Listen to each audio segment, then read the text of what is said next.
Good afternoon. On behalf of NCHV, I want to extend a warm welcome to everyone and our panelists.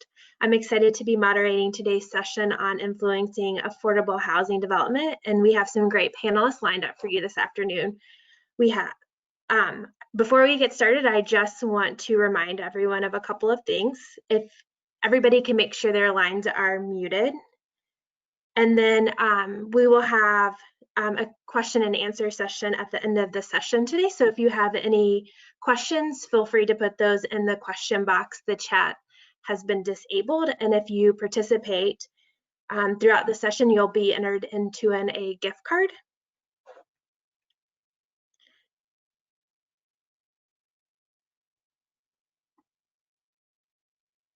And with that being said, I wanted to introduce our first panelist, Nina, with APAH.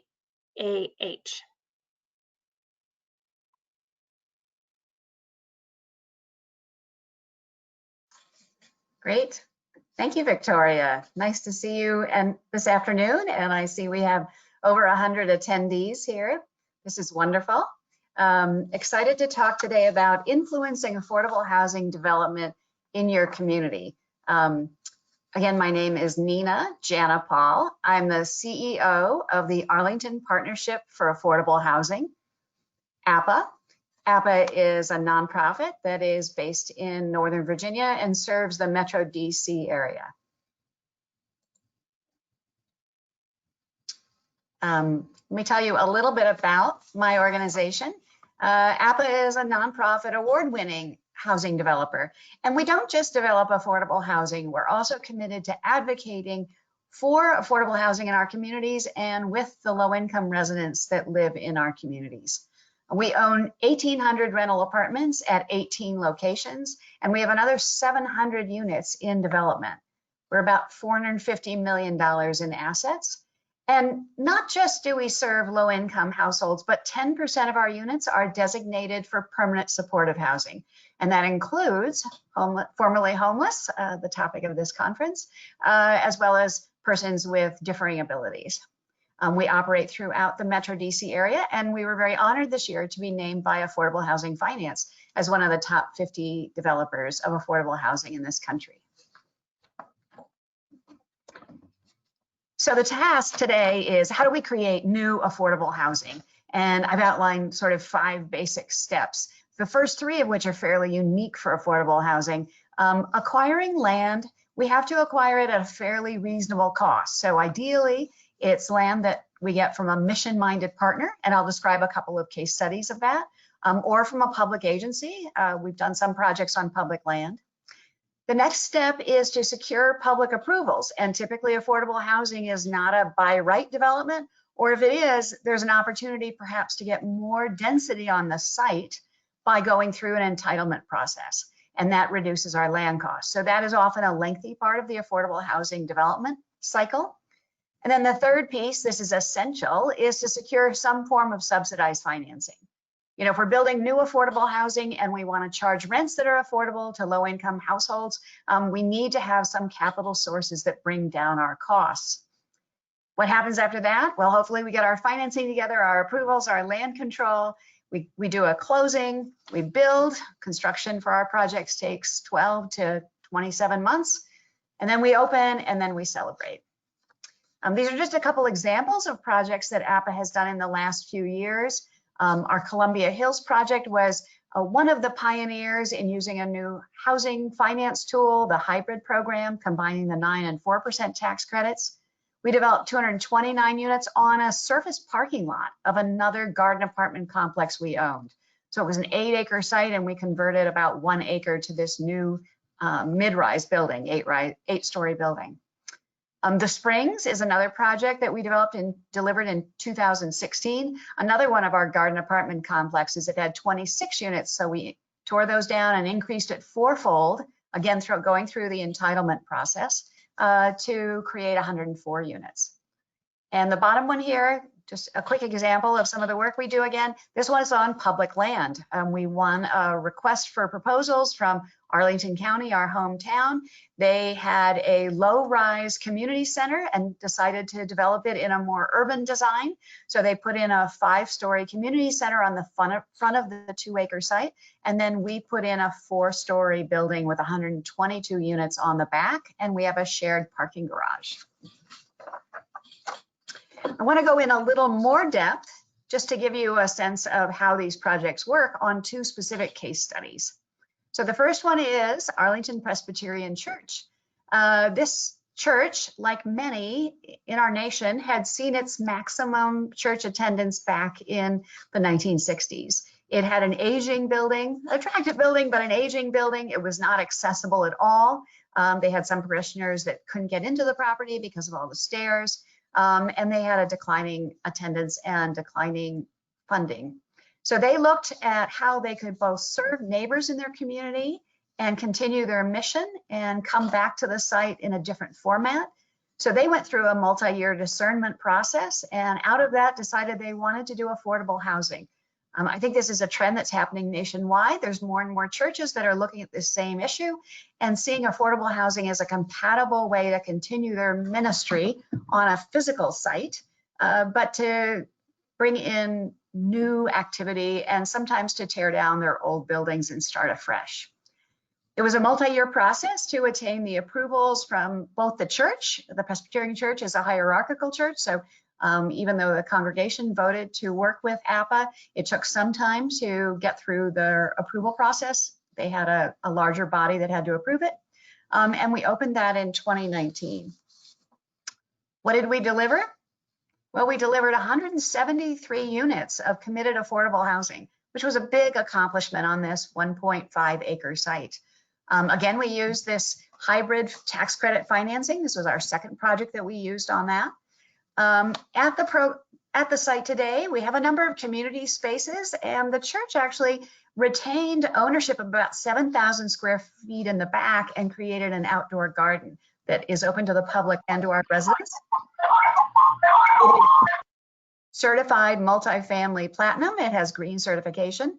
Another unique element of this, of course, is the church came back. The church is on the first floor with a 4,000 square foot space, fully accessible and right sized to their congregation today.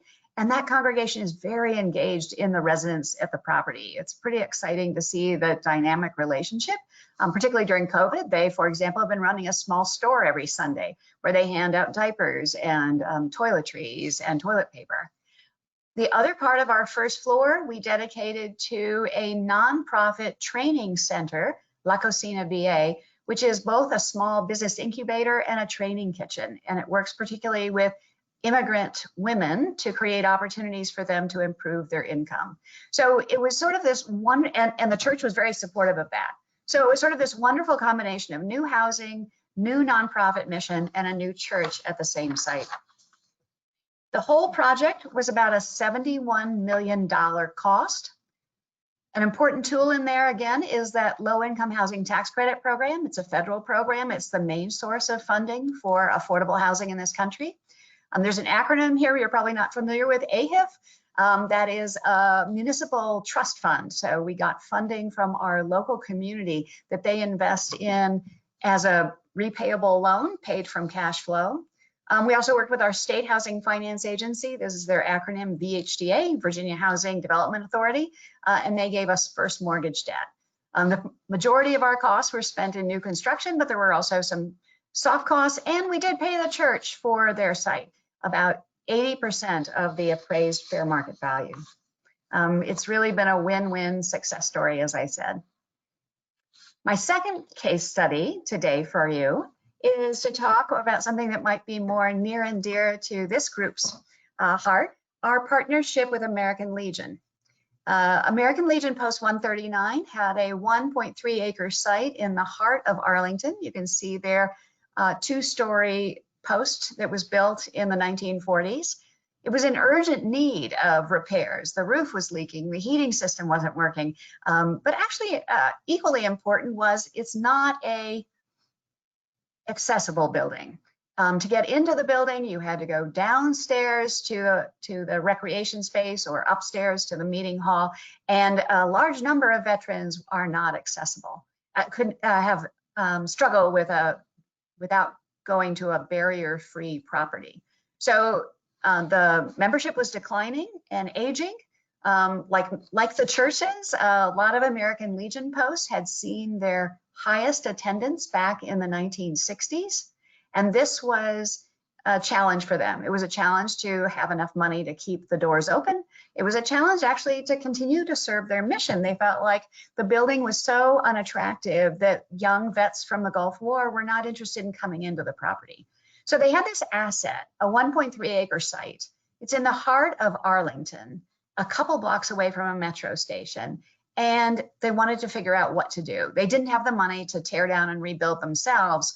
And so they went through the acronym here, an RFP process, a request for proposals process. They got a local real estate broker to help them, and they solicited proposals. And they got proposals for things including townhouses and a new apartment building. And they're very near a university. And the university said, can we put a dormitory here? But many of the other builders said, we don't want the Legion to stay. We'll give you cash for your site, but we want you to move off. So what APA proposed is that we would bring in affordable housing, which was important to many of the members thought that was an important asset for the community, but we would also dedicate some of those homes, 50% of those homes, to have a preference for veterans. So that enticed them, and more importantly, we would rebuild for them a new American Legion post on the first floor of the building. So that proposal was a winning proposal for them, and it actually turned into a fairly good return as well. What were they looking for? Well, they were excited about this veterans preference, and you can go to the next slide now. They needed to have a partner that they had confidence in, because actually the site was not zoned for apartments. It was zoned for two-story retail and commercial. So they knew that whoever was going to be their partner would have to take this through what turned out to be a 2-year, fairly intensive community process. And that community process, wasn't a sure thing. So they needed a sophisticated developer that knew how to go through a lengthy entitlement process and secure the approvals to turn this from a 2-story height to a 7-story height, which is what we got approved. Also, they needed a partner that understood affordable housing finance, and they wanted someone that would be trustworthy and mission-minded, because they were coming back on the first floor with their 3,000 square foot space. Basically, this is like a long-term marriage. This isn't a one and gone. APA is going to be upstairs with 160 units on the top, and the Legion's going to be on the first floor. So the discernment process for them was making sure they had a partner they had confidence in their ability to deliver, but also that they wanted to be neighbors with.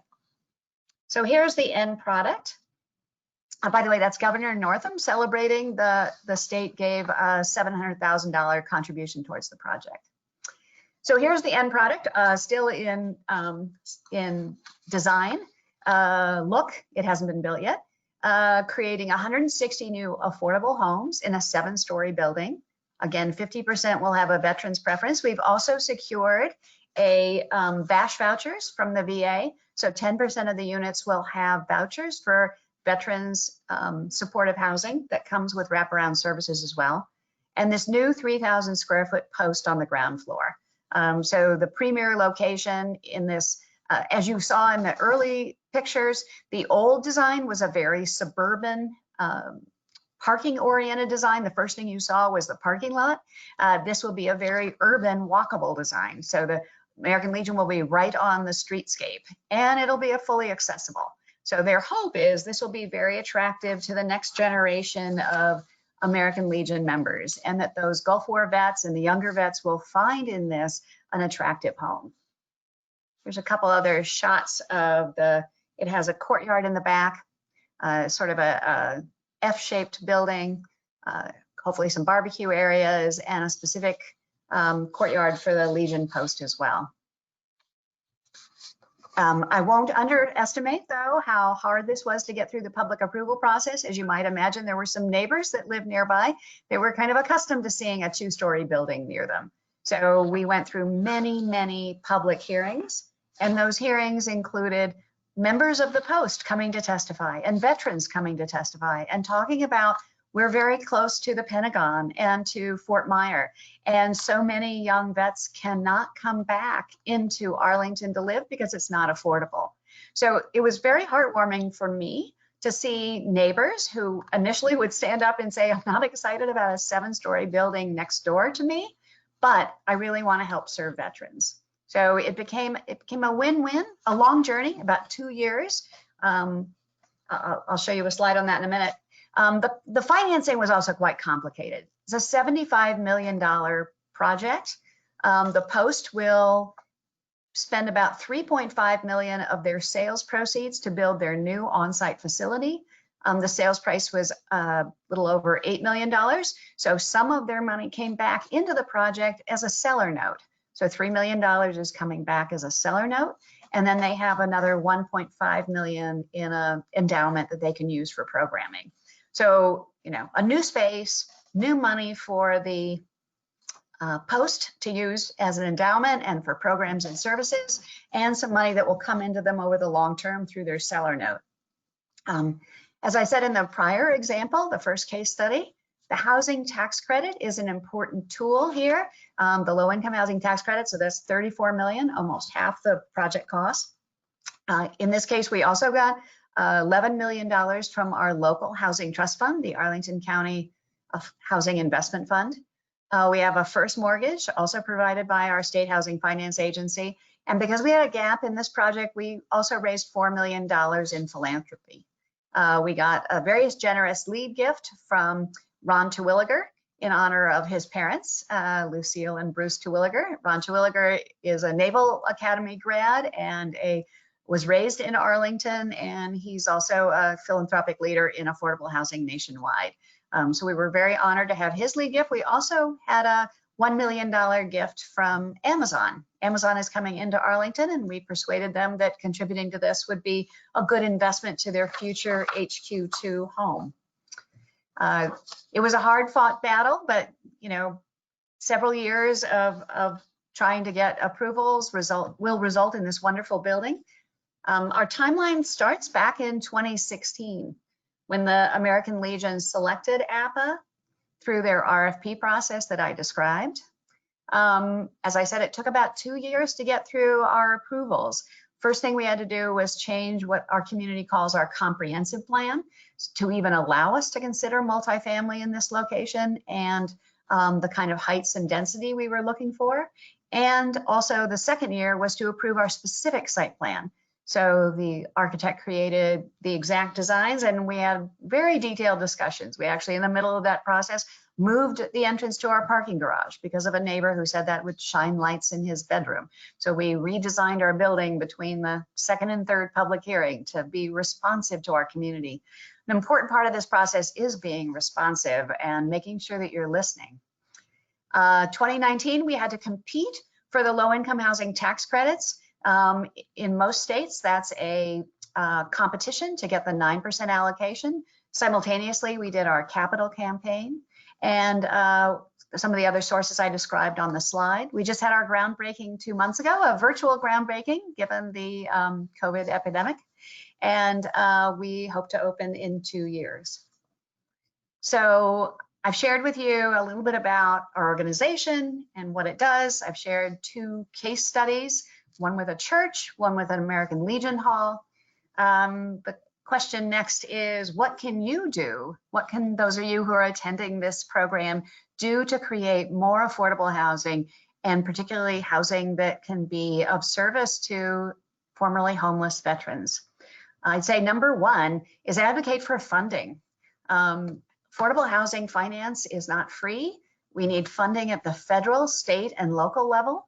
The tax credit program is constantly on discussion in Congress. Strengthening that program has bipartisan support, but sometimes, you know, in the midst of all the other priorities in Congress, it doesn't get the support it needs. Many states have housing trust funds, as well as their own version of the tax credit program. Again, advocacy for that is really important, and trust funds on the local level.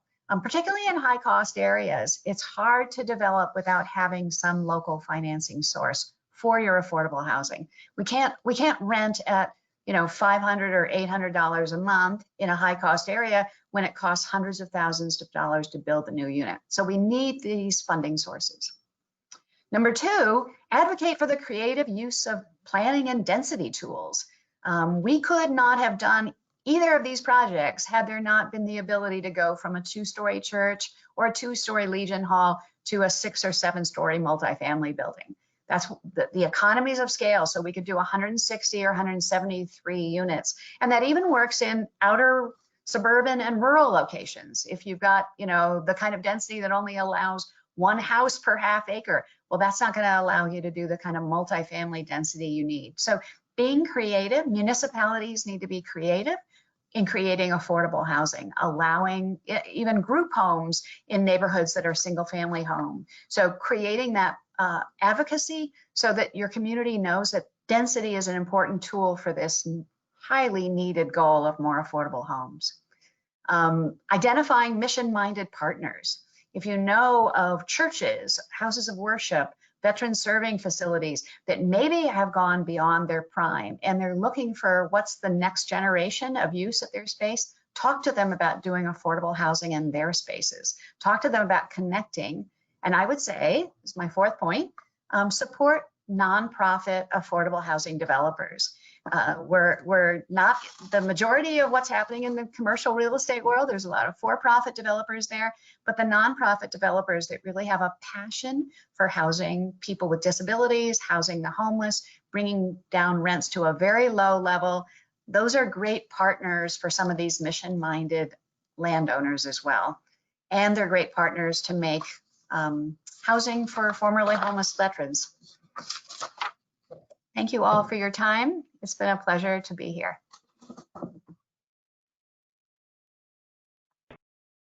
Okay,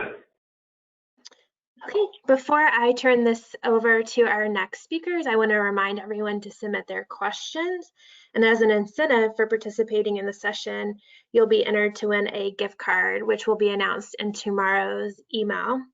Also, at the end of the session, there will be a survey that pops up on your screen. We're asking everyone to please complete that survey, as the team will use that feedback to make any adjustments to the following sessions as well.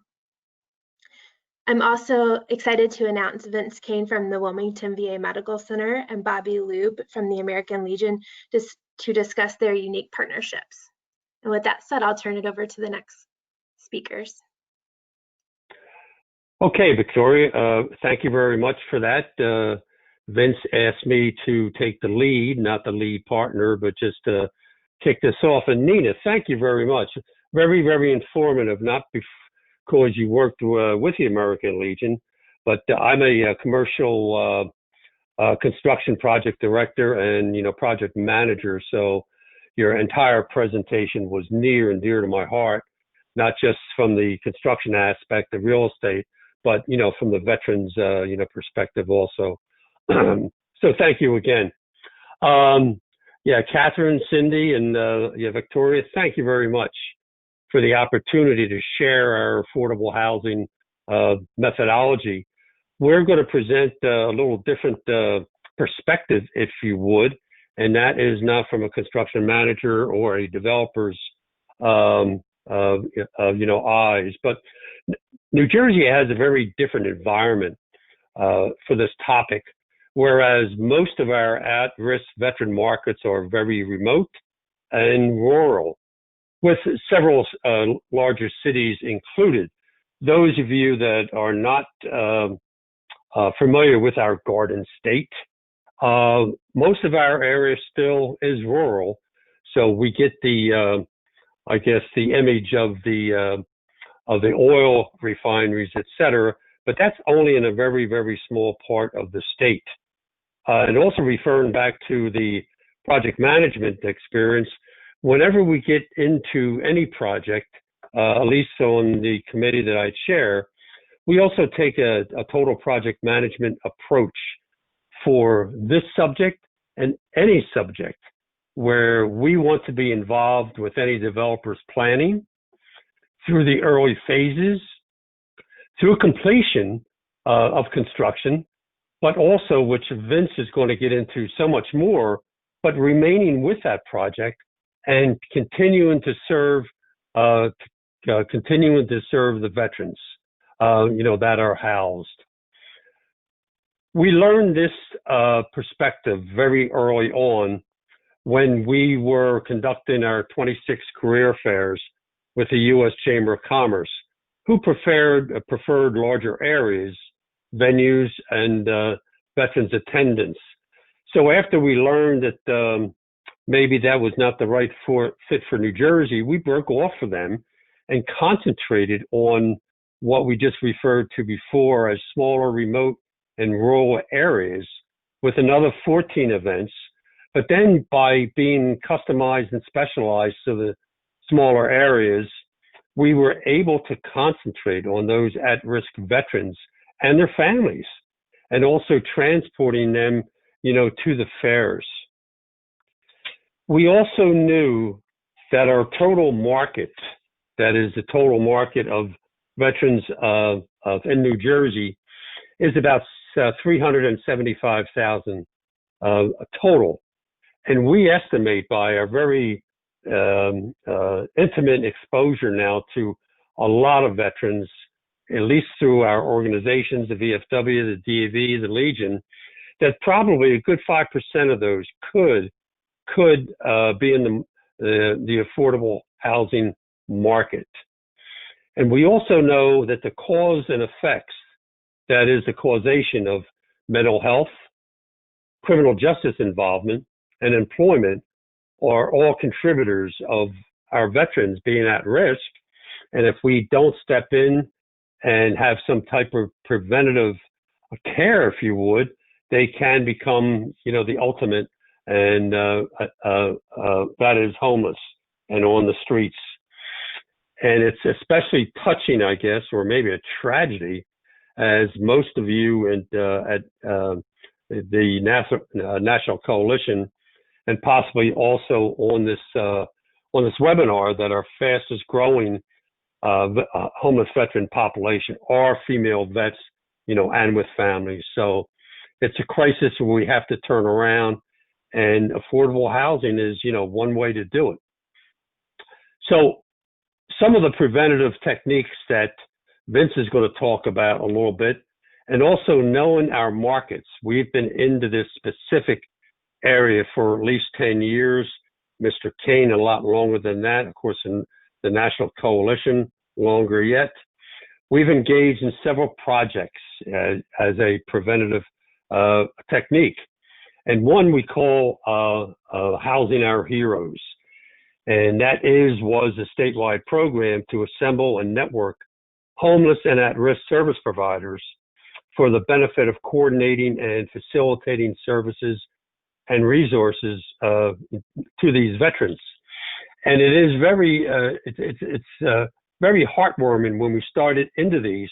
Sure, the attendance was maybe smaller, but once the word caught on, the mention of homeless or at-risk veterans, these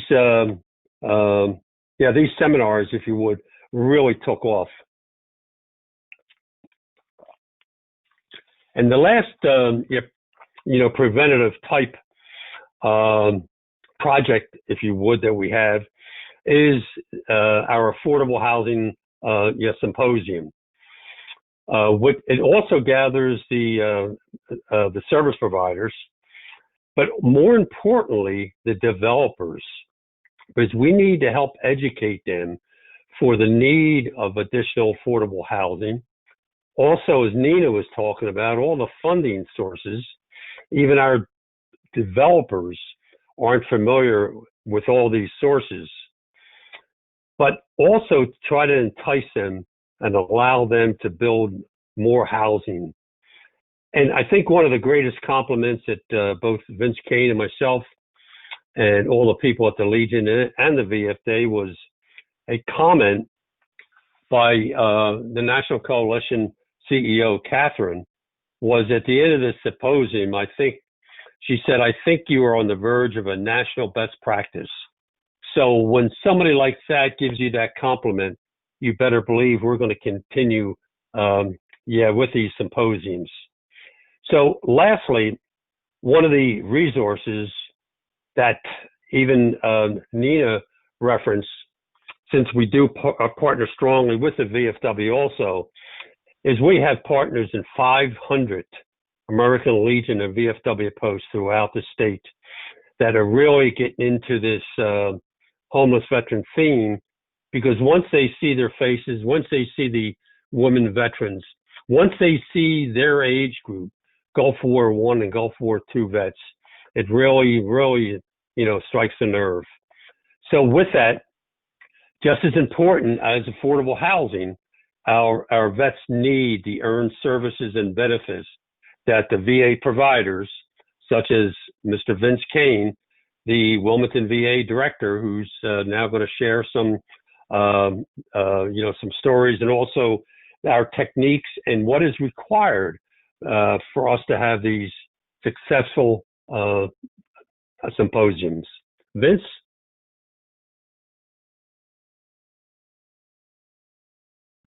Thanks, Bob. Hoping everybody can hear me. Good afternoon, and thanks for having us. I appreciate the opportunity to be with you today and to talk a little bit about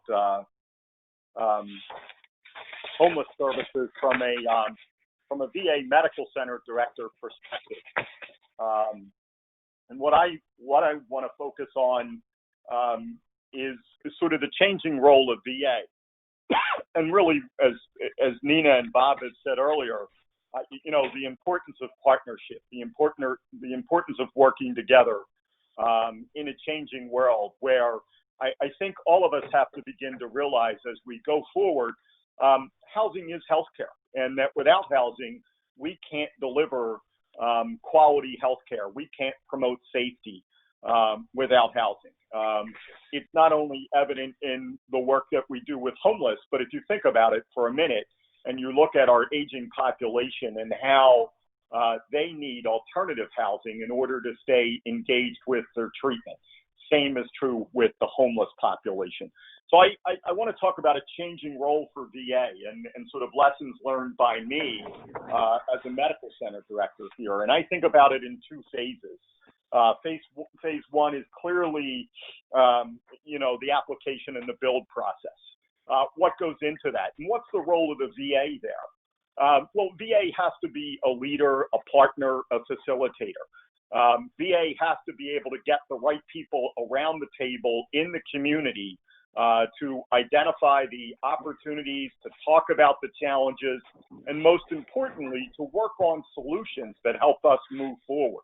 So it's a matter of bringing together developers that may have never been into this space before, bringing the continuum of care in, bringing in our community partners, our nonprofits that have been caring for homeless veterans for decades, bringing their expertise to the table, bringing other community groups, bringing the business community in, bringing the banking community in, so people understand the importance of this. And as Nina said, when you're there, you're at the meetings, when you're at a meeting in a community, when you're at a zoning board meeting and the VA shows up next to the developer along with veterans that have benefited from these programs, it makes a monumental difference. And so what I've learned is what's kind of critical in these phases is that VA has to be at the table from the very beginning. It has to help the developers, the nonprofits, the management company to come together in a way that puts the veteran first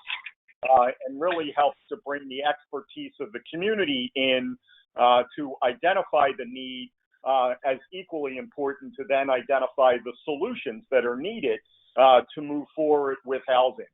So what I often think about is this isn't the same old anymore in the homeless programs for VA. VA needs to recognize that there's now a business component to this, that VA has to be a strategic business partner. They have to understand what does it take to to get the financing to establish safe, affordable housing in the community?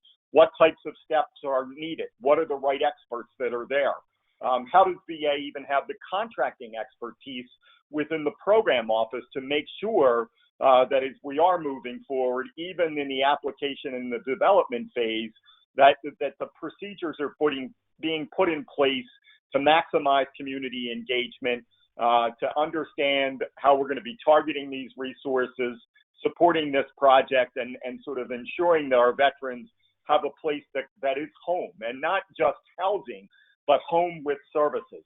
Nina talked earlier about the importance of the services, the wraparound services that very much need to be here and be a part of this. So as I look at this, phase one for the VA, what's critical is kind of making sure that our staff know how to work with developers, can get the tax credit experts around the table, can bring the continuum of care in, can bring in contracting resources, the community providers, all to help establish this successful project. When you're there from the beginning, it makes all the difference in the world. But the job doesn't end once the program is funded and the shovels go into the ground, the construction happens, and things begin to move forward. VA and the program also has a role in meeting with those developers to talk about what's going to work for the population that we're targeting. How do we make sure that the space is set up so that the veterans can really feel at home, that they can feel comfortable, that they can feel safe as they move forward? That VA is educating not only the developer, but the strategic partner who's managing the development on what are the unique needs of our veterans, issues related to severe mental illness, substance abuse, post-traumatic stress, military sexual trauma. All these things have to be understood and built into a service platform that helps to sustain that housing over time. So VA has a critical role in that aspect as well, educating not only the developer, but the project manager on what's it going to take to make sure they understand the needs of the veterans, that they can understand certain behavioral aspects, put it into a context, and ensure that the right resources are in place to get the help and the assistance that are needed. How do then those developers, how do those project leads connect back to VA so that we can ensure veterans are having adequate access to mental health services, to other support services, to employment, pulling in the business community, working with some of our specialized employment programs to support veterans getting connected to employment or other entitlements if they're not able to work so that they can sustain the housing. VA has a critical role in all of that.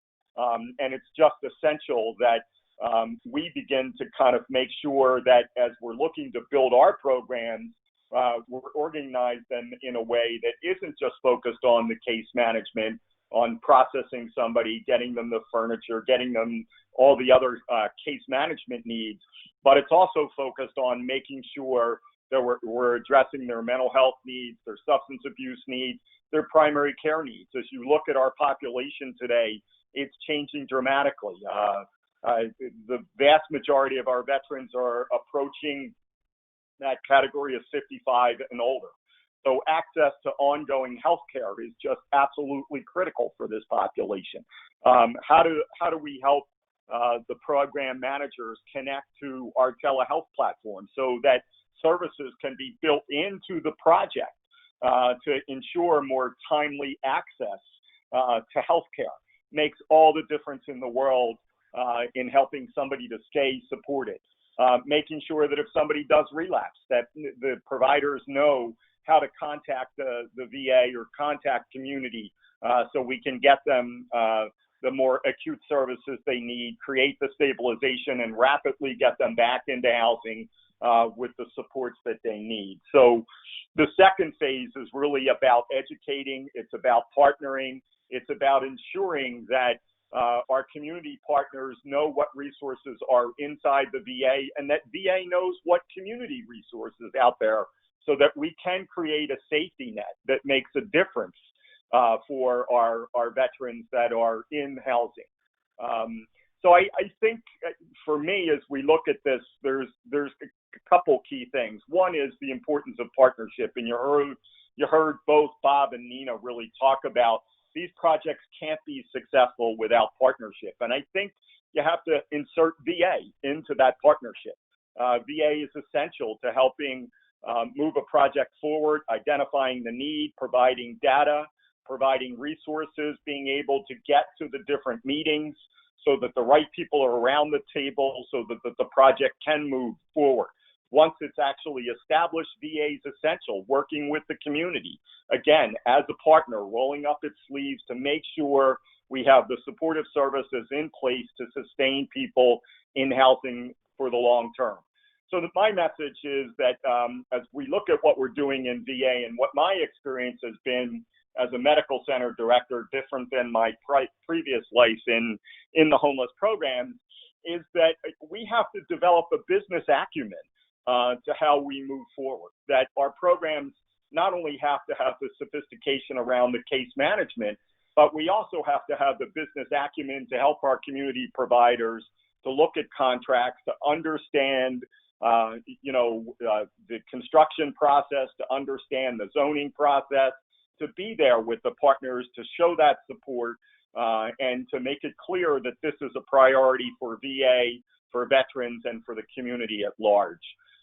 Again, I would end by sort of saying, what I've learned and value the most is the importance of VA leading a way, partnering with the community, developers, nonprofits, the continuum of care, the business industry, folks like Bob Looby and others that are veteran advocates, veteran service organizations that know the needs, that can provide that support, that can also add some political juice when needed to push these projects forward in a way that helps us create the housing and the services that our veterans need.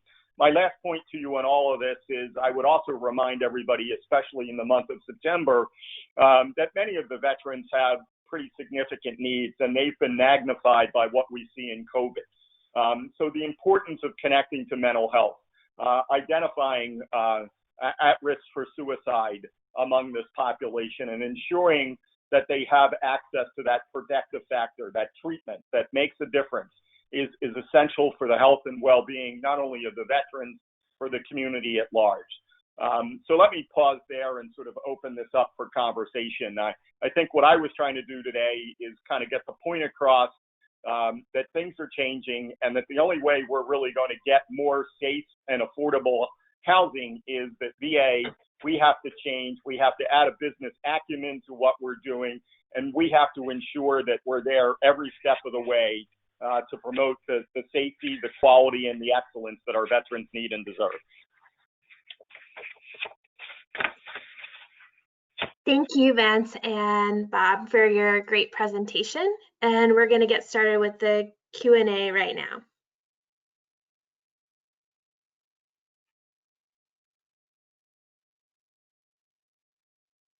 So Nina, can you please share more about the hybrid tax credit financing and how do you start that? Sure. This was pioneered some years ago in California by a really amazing nonprofit in San Diego and Southern California, Bridge Housing.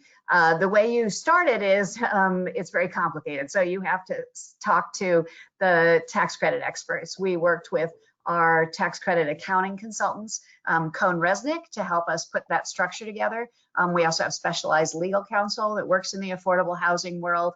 Happens to be our group was Gallagher Avelius out of Baltimore. The two of them helped us to structure a program. Then we went to our state housing finance agency and pitched it to them. Several states have embraced this and actually added incentives for doing hybrid programs. Virginia is one of them. Maryland has also just added this, and California as well. So if you're in a state that doesn't have a hybrid program, you probably have to talk first to your state housing finance agency to get approval for it. But it really involves winning the 9% credit, which is the very deer and limited program, and then combining it with the 4% program, which is more available. But there are some complexities in how you structure the building and the finance and how you work through it. So, legal counsel and accounting counsel are the best you can bring. I just want to remind everybody to make sure their phone lines are muted. So I have another question for you, Nina, for the Veterans Project. Do the housing units come furnished? No, the units will be unfurnished, but the 10% of units that are dedicated for the VASH vouchers, which come from, again, it was wonderful to hear about the VA and their enthusiasm. They've been great supporters for us of this project. Those will have a rent subsidy and wraparound services. And we have often found with our housing for homeless vets that we'll get volunteers or nonprofits in the community to help provide furnishings. But that is not something that we had planned to provide ourselves. But if it's needed and it's helpful, we will certainly go out and try and find partners to make that happen. Great. And this question is for all. Aside from the tax credits, what other money is available for building affordable housing? If you wanted to look more into that, is there any federal grants that you're aware of? I can start. Maybe Bob or Vince can also chime in. There are programs operating out of HUD, the Community Development Block Grant Program, their home program. So there are ways to apply for funding. And I would generally say if a project is going to have less than 50 units, it may not make sense to use the low-income housing tax credits. And that's where those direct federal grants from HUD might be helpful. And states often have money as well. Sometimes that's pass-through money. So the federal government will pass through money to their states or municipalities. There are participating jurisdictions. Larger jurisdictions will have a pool of money. Often, for example, an RFP just came across my desk the other day for Fairfax County, Virginia. They've got $2.4 million they're putting out for smaller affordable housing projects. Yeah, I would just echo what Nina's talking about. States and local municipalities often do that. And again, that's why it's so essential that VA is working with those developers or project leads or the nonprofits to be meeting with the county officials, to be meeting with state officials, to identify what's it really take to establish a project. Nina kind of talked about how they blended together not only tax credits, but philanthropic dollars along with state and other resources. You know, Bob and his team also come up with creative ways to get additional dollars made available to help with these types of projects. But it really does take that meeting and getting around the table and collaborating to maximize the resources that are there. So you have to tap into the state. You have to tap into your county and your local municipalities. Bob, I don't know if you have others to add there, but the Legion has also been great in finding resources for funding as well. Yeah, that's correct, Vince. Just one example. I think we could, go on, but one of our posts in Bayonne, New Jersey, was destroyed by Superstorm Sandy. Admittedly, that's some time ago, but it was the city that came up with $750,000. So it's out there. You just got to beat the bushes. Okay, I have a question for Bob and Vince. It's regarding the collaboration synopsis. This individual wants to know how they could start these collaborations and synopsis in their local communities. Vince, I could take a shot. Please fill in. I'd be glad to converse with anyone on the call, the webinar, whatever, or through the National Coalition. We started out our Housing Our Heroes, which was really a partnership with the State Parole Board, because we had a very dedicated chairman who was interested in veterans. And of course, the VA was involved too. But you just start small, as I was talking about the different environment in Jersey, because we have to work small, being very remote and rural. So it's just starting out with a small family and building who you think are the value-added service providers for homelessness, at risk, et cetera. And then you build from there. That's a very, generic answer, but you have to surround yourself. Vince was saying that, says it all the time. You have to surround yourself with the right and the best people. So I think, the two simple answers to that is connect with your local medical center. Tell them you want to do this. VA for years used to host challenge meetings, stand down meetings around homelessness. Now the meetings need to be around housing. So call your medical center. Also, the HUD-VASH program within VA at the national office level. They have regional coordinators that are happy to help connect that. But you get your local medical center, you get your local veteran service organizations, you get your nonprofits that are interested in this, and you ask VA to take a lead in pulling people together. And we can share our list with you on the key people that we brought in, including successful developers like Nina, to educate other people. I mean, the great thing about the homeless community is it really is a team, and it's not a competition. It's about making sure we get housing and services for our veterans. So you'd be amazed at how much people are willing to share to help someone else get affordable housing in their community. But start with your VA, challenge them to host these meetings and to get the community engaged so we can get the housing we need.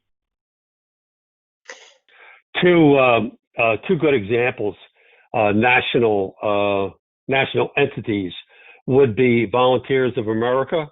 They have a development, subsidiary or, group. Also Catholic Charities, not to pick apart between the Jewish and, other different organizations, but we even brought Catholic Charities to the Legion, who has a lead role in a subcommittee for homeless veterans nationwide. We got them on on that committee. In fact, now it's being led by a retired admiral. So it's a very good fit. So, not only the small entities, as I was referring to before, because the makeup of New Jersey, but go big also. That is Volunteers of America and Catholic Charities. Great. So it looks like we have a few questions regarding rural communities. Do any of you have recommendations for helping to support development of affordable new housing in rural communities? Go ahead. Nope, Nina, please. I would start with your state housing finance agency, because your services are probably more dispersed. So start with them and say who is working nearby or in this area and would be interested in supporting rural development. There's also a fairly robust program out of the Department of Agriculture. It's called Rural Housing, and has excellent subsidies for developing small affordable properties, typically 20 to 40 units. That includes a rent subsidy as well as a development subsidy. And there are a couple of national organizations. I actually was going to say this, in addition to groups like Catholic Charities and Volunteers of America, there are two national groups in the affordable space, Enterprise Community Partners and Local Initiative Support Corporation, or LISC. So sometimes you can contact them and they will be able to mobilize resources for you as well. And they have, both of those organizations have offices all over the country. Another good source for many states is not just your state chamber of commerce, and of course your local, sometimes are more effective on a local and remote area. But a lot of states now, Jersey just joined in with their own Veterans Chamber of Commerce. And I think that would be a good source also. And I believe most states, have a Veterans Chamber now. So that's an excellent source, because most of the developers, most of the, say, general contractors, construction managers, et cetera, that belong to it, are veteran owned. So that's another good source. Yeah, I would also just add quickly that, the communities, people think about New Jersey and everybody thinks about North Jersey. There's actually some rural communities in South Jersey that we serve, and that's actually been a focus for Bob and I. So getting the state involved, talking to the National Program Office, talking to the coalition. We're trying to bring attention to the fact that these smaller communities also need these resources and the support, and some special initiatives need to be focused to support housing in these rural areas. Because when you also look at where people are going into the service, they're coming out of these small rural communities. That's where the vast majority are signing up and serving from. So we need to find a way to resource the rural communities as we've done in some of the urban areas. So I couldn't agree more.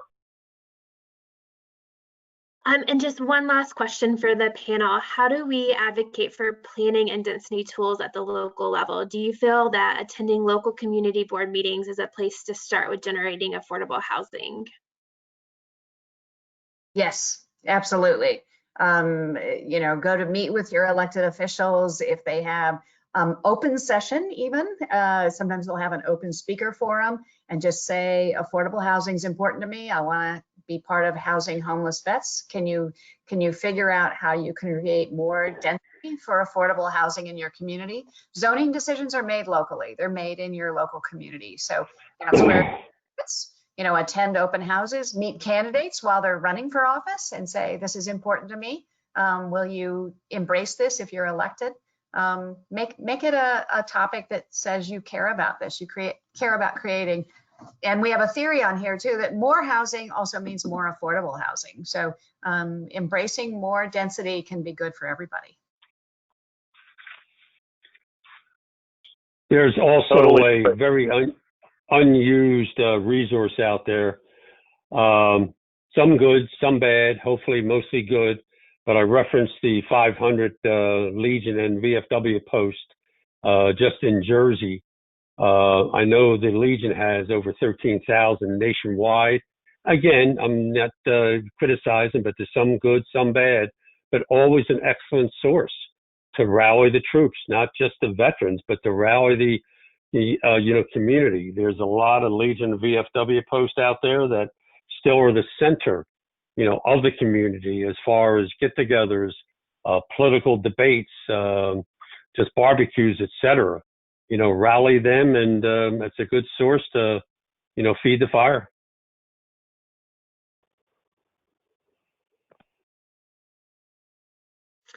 Well, it looks like we're just right at time. We have about 2 minutes. So I just wanted to remind everybody to fill out the survey that will pop up when the session is closed. And I want to thank the panelists for your very informative presentations, and thank you for everybody who attended. Jasmine, is there anything else that we need to cover really quick? Can you guys hear me? Sorry, I think I'm muted. You can hear me? Cool. No, that was everything. I think it was a great session. There were so many questions, we just couldn't get to all of them. But just for everybody to know, the sessions are being recorded. They're in your newsletter. If you're having trouble accessing it, please reach out to the info@NCHV email or check your app. And then the slides themselves, they will be sent out via email just at a later date. So I know for some of the questions we didn't get to, or if you guys want the contact information, the slides will be sent to y'all just later down the line. And we'll send you the template, Jasmine, that was mentioned today of how we pulled the community together and who were some of the key partners, so that could be shared as well. Oh, that would be awesome. Yeah, any resources like that, we will send out to all the attendees via email. That would be great. Other than that, everything was great. Thank you guys so much for participating. Thank you. Of course. Bye. All right. Thank y'all. Bye-bye.